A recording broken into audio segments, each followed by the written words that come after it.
Assalamualaikum warahmatullahi wabarakatuh.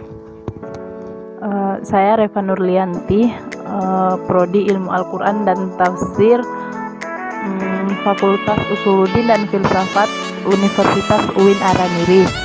Di sini saya akan menjelaskan tentang akad untuk memenuhi tugas semester saya dari mata kuliah praktek ibadah yang dibimbing oleh dosen pembimbing kami Pak Zainuddin Muhammad. Sebelumnya saya memohon maaf kepada Bapak karena saya tidak dapat mempraktekkan seperti yang Bapak inginkan. Saya hanya dapat menjelaskan tentang akad. Dalam pembahasan kali ini saya akan membahas tentang pengertian akad, macam-macam akad, bagaimana contoh akad dalam lembaga syariah, dan urgensi akad. Yang pertama, pengertian akad. Akad menurut bahasa artinya ikatan atau persetujuan. Sedangkan menurut istilah, akad adalah transaksi atau kesepakatan antara seorang yang menyerahkan dengan orang lain yang menerima untuk pelaksanaan suatu perbuatan. Contohnya, akad jual beli, akad sewa menyewa, akad pernikahan, dan akad pernikahan. Dasar hukum yang dilakukan akad adalah, hai orang-orang yang beriman, penuhilah akad-akad itu. Quran Surat Al-Ma'idah ayat 1. Berdasarkan ayat tersebut dapat kita pahami bahwa melakukan isi perjanjian atau akad itu hukumnya wajib. Menurut Misbahuddin dalam bukunya yang dikutip dari buku Sabri Samin menjelaskan bahwa akad dapat dilakukan secara lisan maupun tulisan. Yang penting adalah ijab dan kabulnya itu jelas, pasti dan dapat dipahami oleh kedua belah pihak yang mengadakan perikatan. Akad adalah perjanjian tertulis yang memuat ijab atau penawaran dan kabul atau penerimaan.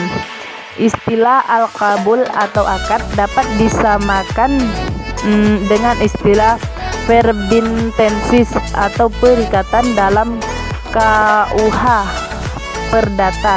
Sedangkan istilah al-ahdu atau janji dapat disamakan dengan istilah perjanjian. Yang kedua, macam-macam akad. Akad dibagi menjadi beberapa jenis. Jenis-jenis akad tersebut adalah: yang pertama, berdasarkan pemenuhan syarat dan rukun seperti sah atau tidak sahnya suatu akad. Yang kedua, berdasarkan apakah syarah telah memberi nama atau belum, seperti contoh akad yang telah menamai syarah seperti jual beli, hibah, gadai, dan lain-lain. Sedangkan yang belum dinamai syarah tetapi disesuaikan dengan perkembangan zaman. Yang ketiga, berdasarkan barang diserahkan atau tidak, baik berupa benda yang berwujud maupun yang tidak berwujud. Dalam transaksi ini, lembaga keuangan syariah dibagi dalam beberapa jenis lagi, yaitu satu, tabungan. Tabungan itu terbagi lagi menjadi dua jenis, yaitu wadiah, artinya titipan. Dalam terminologi artinya menitipkan barang kepada orang lain tanpa ada upah. Jika bank meminta imbalan atau ujrah atau mensyaratkan upah, maka akan menjadi ijarah pada bank seperti bank syariah seperti giro berdasarkan prinsip wadiah. Yang keduanya ada mudharabah, adalah kerjasama antara dua pihak yang mana satu sebagai penyandang dana dan yang kedua sebagai pengusaha, sementara keuntungan dibagi bersama sesuai nisbah yang disepakati dan kerugian finansial ditanggung pihak penyandang dana. Dalam bank syariah seperti tabungan maupun deposito berdasarkan prinsip mudaharah. Yang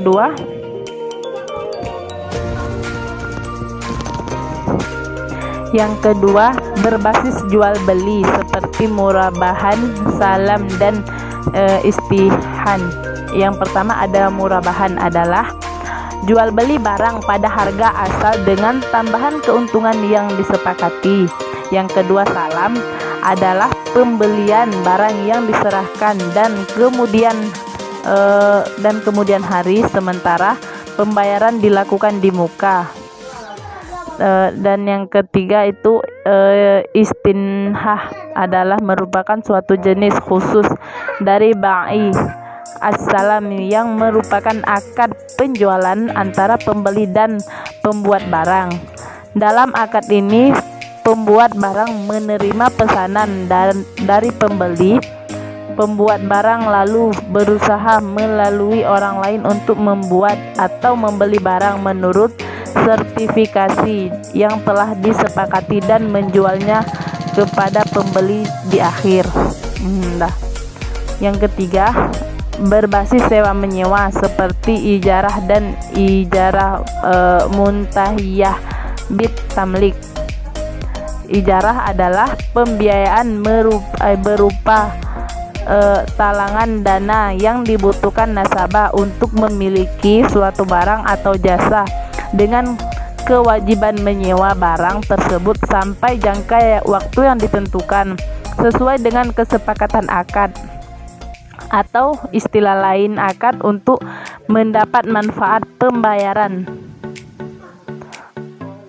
Yang ijarah muntahiyah bit tamlik adalah akad sewa menyewa barang antara bank dengan penyewa yang diikuti janji bahwa pada saat ditentukan kepemilikan barang sewaan akan berpindah pada penyewa. Ringkasnya adalah sewa yang berakhir dengan kepemilikan.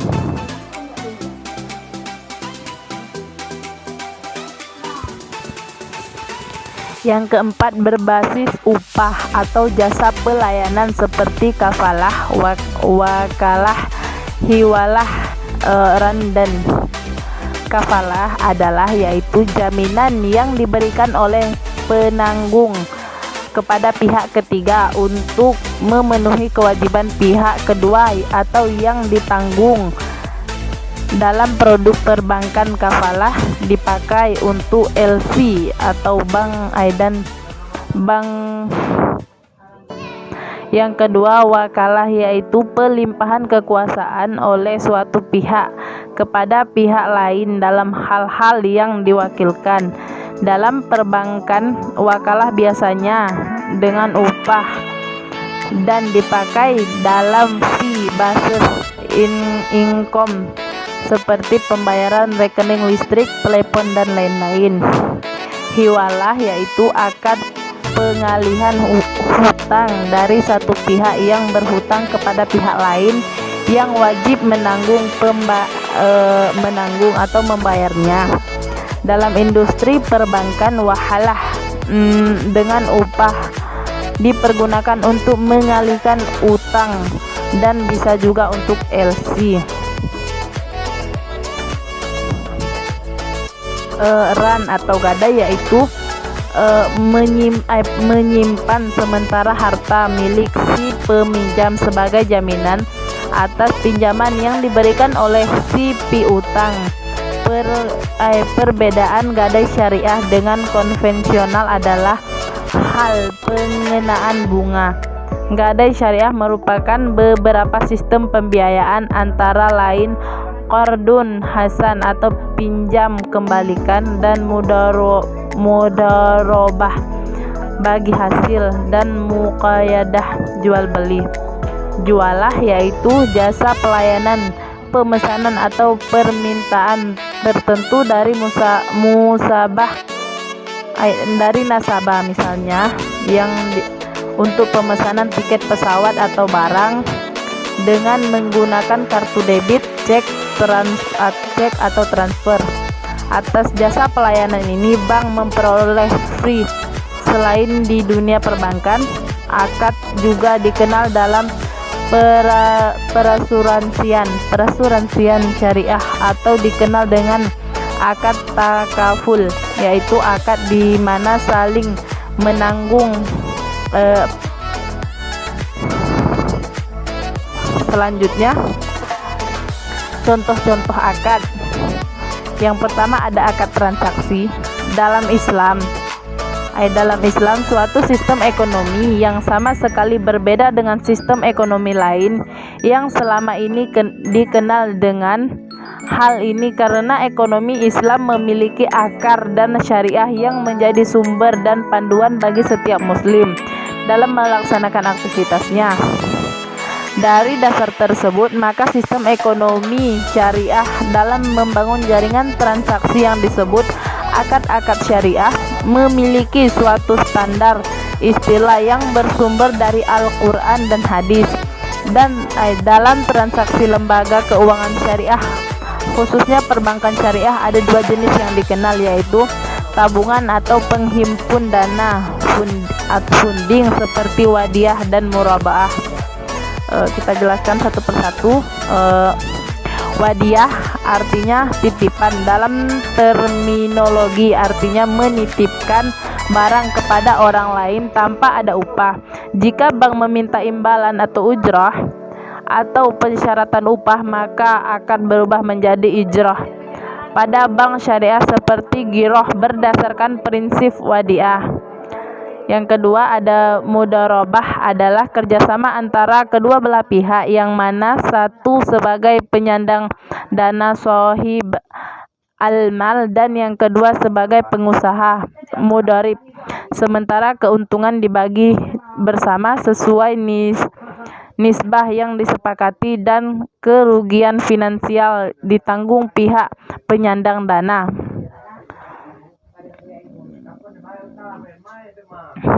Yang kedua ada perbankan syariah. Tabungan, baik tabungan biasa maupun tabungan berjangka waktu seperti tabungan haji dan kurban. Produk penghimpunan dana ini berdasarkan kepada fatwa Dewan Syariah Nasional nomor 2 DSN MUI ke 4 tahun 2000 tentang tabungan. Yang ketiga ada pembiayaan syariah dan penggadaian syariah. Pada sisi finansial, mudharabah dan perbankan syariah ditetapkan untuk pembiayaan mudharabah, baik pembiayaan modal kerja maupun investasi khusus.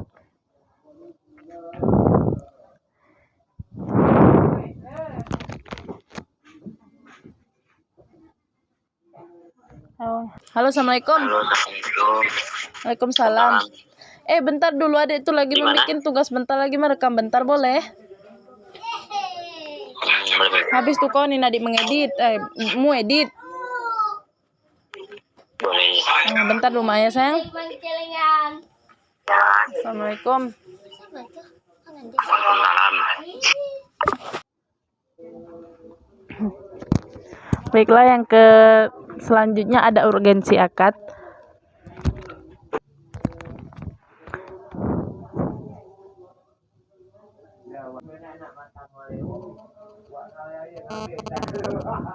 Manusia tidak pernah lepas dari kontrak perjanjian akad dalam kehidupannya. Untuk melegalkan setiap hubungan, maka akad senantiasa menjadi acuan dalam kehidupan. Misalnya, seorang laki-laki dan seorang perempuan terikat pernikahan hanya apabila telah dilaksanakan akad nikah. Dalam kegiatan perekonomian umat, lahirnya jual beli pasti dimulai dengan akad. Demikian juga terjadinya sewa menyewa dilalui oleh akad. Dan yang terakhir, penerapan akad. Penerapan akad dapat dibagi menjadi beberapa. Yang pertama, jual beli murabaah, yaitu menjual suatu barang dengan menegaskan harga belinya kepada pembeli dan pembeli membayarnya dengan harga yang telah dilabanya. Yang kedua, menurut Dewan Syariah Nasional, salam adalah jual beli barang dengan cara memesan dan pemberian harga terlebih dahulu dengan syarat-syarat tertentu.